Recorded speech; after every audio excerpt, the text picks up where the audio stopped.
నమస్తే, welcome to our channel. YCP కీలక నేత మాజీ మంత్రి కాకాని గోవర్ధన్ రెడ్డి ఇటీవల పోలీసులపై చేసిన వ్యాఖ్యలైతే తీవ్ర చర్చనీయాంశమైనాయి.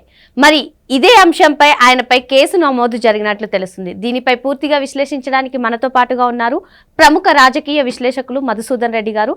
వారిని అడిగి పూర్తి వివరాలు తెలుసుకుందాం. సార్ నమస్తే. నమస్తే అమ్మ. సార్, ఇటీవల నెల్లూరు జిల్లాలో జరిగిన సంఘటన ఏదైతే ఉందో, వాళ్ళ వైసీపీ నేతలను పరామర్శించడానికి కాకాని గోవర్ధన్ రెడ్డి గారు వెళ్ళి అక్కడ పోలీసులపై అయితే అనుచిత వ్యాఖ్యలు చేయడం జరిగింది. ఎవరైతే టీడీపీ నేతలను ఉద్దేశించి కూడా ఆయన మాట్లాడినట్టు తెలుస్తోంది సార్. మరి ఇదే అంశంపై ఆయనపై కేసు అయితే నమోదు చేశారు. మరి దీనిపై మీ విశ్లేషణ ఏంటి సార్? కాకాని గోవర్ధన్ రెడ్డి గతంలో మంత్రిగా ఎలగబెట్టాడు. మంత్రిగా ఏంటంటే వ్యవసాయ శాఖ మంత్రిగా ఉండి చేసి పెరిగి కట్టలు కట్టింది ఏం లేదు. కాకపోతే ఏంటంటే నోటి దొల్ల కొంచెం ఎక్కువ. కాబట్టి నిన్న మేము అధికారంలోకి వస్తే పోలీసు వాళ్ళకి బట్టలు ఓడదీసి కొడతాము, అదే వాళ్ళ కథానాయకుడు వాళ్ళ జగన్నాటక సూత్రధారి సప్త సంవత్సరాల అవతల ఉన్న తీసుకొచ్చి బట్టలు ఓడదీసి కొడతామన్నాడు. ఇప్పుడు నీ బట్టలు ఓడదీసి కొట్టకుండా చూసుకోమని చెప్తుంటారు. ఇప్పుడు ఏంది, 4 సెక్షన్ల మీద కేసు నమోదైంది. సెక్షన్ 1 అంటే బిఎన్ఎస్ భారత న్యాయ సంహిత అంటారు, 224 న్యాయ సంహిత. తర్వాత 351 దా సెక్షన్ కింద కూడా కేసు నమోదైంది. తర్వాత 353 1, 2 సబ్సెక్షన్ల కింద కేసు నమోదైంది. ఈ సెక్షన్లో ప్రధానంగా ఏం చెప్తున్నాయి ప్రజలు కూడా తెలుసుకోవాలి. అంటే పోలీసు వాళ్ళని బట్టలోడ తీసి కొడతానంట అన్నప్పుడు ఇమ్మీడియట్లుగా పోలీసు వాళ్ళు అరెస్ట్ చేసిన మీనమేషాలు లెక్కించకుండా అరెస్ట్ చేసేయాలి. ఎవడికి ముద్ద. అందువల్ల నువ్వు బట్టలోడ తీసి కొడుతుంటే చేతులు ముడుకొని చూస్తూ ఉంటుంది ఏంటి గవర్నమెంట్. అంటే ఈ పరుష పదజాలం వాడటం, ఒక రాష్ట్ర మంత్రి మండలిలో పనిచేసిన వ్యక్తి మాట్లాడటం కరెక్ట్ కాదు. అందువల్ల ఏంటంటే ఓడిపోయినటువంటి ప్రెస్టేషన్లో నోటికి పని చెప్తున్నారు. కాబట్టి నీకంత దోల తుత్తర ఉన్నప్పుడు తుత్తర తీర్చేస్తారు. అందువల్ల ఏంటంటే ఆయనకి నోటి దోల బాగా ఎక్కువ అన్నమాట. ఏందో పెద్ద పోటుగాళ్ళలాగా బిల్డప్లు ఇస్తున్నాడు. చింత చచ్చినా పులుపు చావలేదంటారు కదా. అందువల్ల ఏంటంటే సింహపూర్ ప్రజలు నేలకేసి కొట్టారు. నేను 1 by 1 చెప్తాను. బిఎన్ఎస్ 24 మనకు బాగా చూసుకుంటే ఇక్కడ ఏం చెప్పొద్దంటే, anyone who threats to injure a public servant or someone they believe the public servant craze about is punishable under BNS section 2024. The threat must be made to induce the public servant due to or delay an act related to their public duties అని క్లియర్గా చెప్పేశారనమాట. అంటే ప్రభుత్వ అధికారుల విధులకు ఆటంకం కలిగిస్తే ఈ section వర్తిస్తుంది. అంటే ఆ సెక్షన్ కింద ఇప్పుడు ప్రభుత్వ అధికారులను బెదిరి పెడితే బెదిరిపోతారా ఏంటి? బెదిరించడం తప్పు. ఏదన్నా ఉంటే చెప్పు, కంప్లైంట్ ఇ. అంతేగాని ఈ విధంగా వాళ్ళని బెదిరించేటటువంటి బెదిరింపులకు పాల్పడ్డాడు. కాబట్టి ఈ సెక్షన్ 24 ఇది వస్తుంది. దీనికి ఏంటంటే పనిష్మెంట్ కూడా ఎలా ఉంటుందంటే అమ్మ, దీనికి 2 సంవత్సరాల జైలు శిక్ష లేదంటే ఫైన్ ఆర్ బోత్.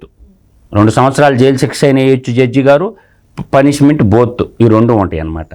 తర్వాత ఇంకా బిఎన్ఎస్ 351 ఏం చెప్తుంది ఇది కూడా తెలుసుకోవాలి మనం. భారత న్యాయ సంహిత 351 ఏం చెప్తుందంటే, ఇది it states that threatening someone with harm to their body reputation or property is a criminal intimidation.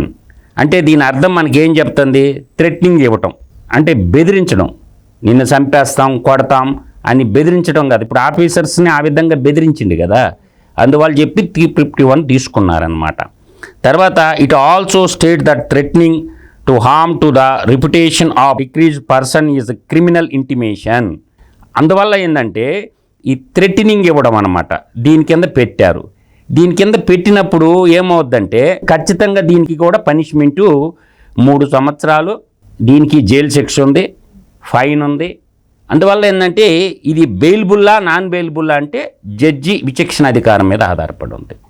Judge గారు కూడా ఇప్పుడు అర్థం చేసుకోవాలి. జడ్జి గారు కూడా ప్రభుత్వ అధికారే కాబట్టి జడ్జి గారు కూడా చూసుకోవాలి, ఇది బెయిల్బుల్లా నాన్ బెయిల్బుల్లా అనేది జడ్జి గారు కూడా డిసైడ్ చేసుకోవాలి. ఇక్కడ బెయిల్బుల్ అఫెన్స్కి వచ్చి offence and under BNS 351 are generally consider bailable. జనరల్గా ఇది బెయిల్బుల్ సెక్షనే.